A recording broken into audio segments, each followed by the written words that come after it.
Hi, ನಾನು ಸುನೀಲ್ ಕುಮಾರ್ ಉಪ್ಪುಂದ. ಇವತ್ತು ನಾನು ಈ ಅಂಕೋಲ ತಾಲೂಕಿನ ಕೇಣಿ ಎಂಬುವಲ್ಲಿ ಬಂದಿದ್ದೆ.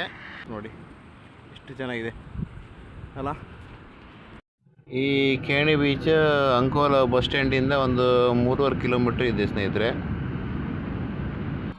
ಈ ಬೀಚ್ ಕೇಣಿಯಿಂದ ಬ್ಯಾಲಿಕೇರಿಯವರೆಗೆ ಹಮ್ಮಿಕೊಂಡಿತ್ತು. ತುಂಬ ಉದ್ದ ಇತ್ತು ಕೂಡ. ಇಲ್ಲಿ ನೋಡಬೇಕಂತ ಪ್ರಶಾಂತ ವಾತಾವರಣ. ಈಗ ಸಂಜೆ ಟೈಮ್ ಇದೆ. ನಾ ಬಂದಿದ್ದ ಬರುವಾಗ ಕಡಲೆ ಅಂತ ಹೆಚ್ಚು ರಪ್ಪಿಲ್ಲ ಇತ್ತು, ಆದರೂ ಒಂದು ವಿಡಿಯೋ ಮಾಡುವಂತ ಮಾಡಿದೆ. ನೋಡಿ ಅಲ್ಲಿ ಸಣ್ಣಕ್ಕೆ ಬ್ರೇಕ್ ವಾಟರ್ ಮಾಡ್ಕೊಂಡು ಒಂದು 3 ದೋಣಿ ಇಟ್ಟಿದೆ ನೋಡಿ.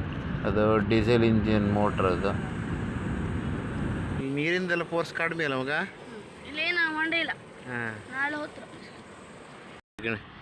ಫುಲ್ ನೋಡಿ ರೌಂಡ್ ಅಪ್. ನಮ್ಮೂರಿಗೂ ಮತ್ತು ಈ ಕೇಣಿಯೂರಿಗೂ ಕಂಪೇರ್ ಮಾಡಿದ್ರೆ ಜಾಸ್ತಿ ಏನು ಸಮುದ್ರ ಎಫೆಕ್ಟ್ ಇಲ್ಲ. ಆದರೂ ಕೂಡ ಕಡ್ಲು ರಪ್ಪಾಗಿರೋದ್ರಿಂದ ಹೋಗ್ತಾ ಇಲ್ಲ ಕೂಡ ದೋಣಿಗೆ. ಇದು ನೋಡಿ ಇನ್ನೊಂದು ಸೈಡು 2 ಗುಡ್ಡೆ ಮತ್ತೆ ತೆಗೆದಿರುವಂಥದ್ದು ವಿಡಿಯೋ ಅದು. ಇಲ್ಲಿ ನೋಡಿ ಸ್ನೇಹಿತರೆ, ಎಷ್ಟು ಒಳ್ಳೆ ಇತ್ತಲ್ಲ ಸೀನೆಲ್ಲ, ತುಂಬ ಚೆನ್ನಾಗಿದೆ.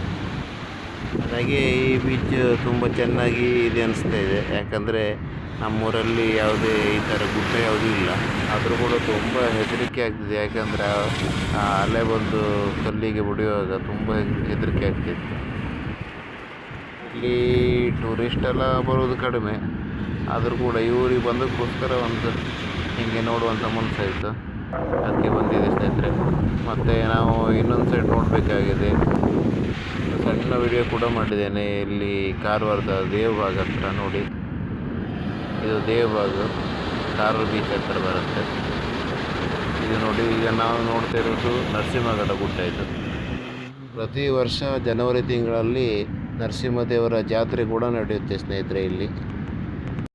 ಥ್ಯಾಂಕ್ ಯು ಸ್ನೇಹಿತರೆ. ನನ್ನ ಮುಂದಿನ ವಿಡಿಯೋಗಾಗಿ ನನ್ನ ಚಾನೆಲ್ನ ಸಬ್ಸ್ಕ್ರೈಬ್ ಮಾಡಿ, ಲೈಕ್ ಮಾಡಿ, ಕಮೆಂಟ್ ಮಾಡಿ, ಶೇರ್ ಮಾಡಿ ಸ್ನೇಹಿತರೆ.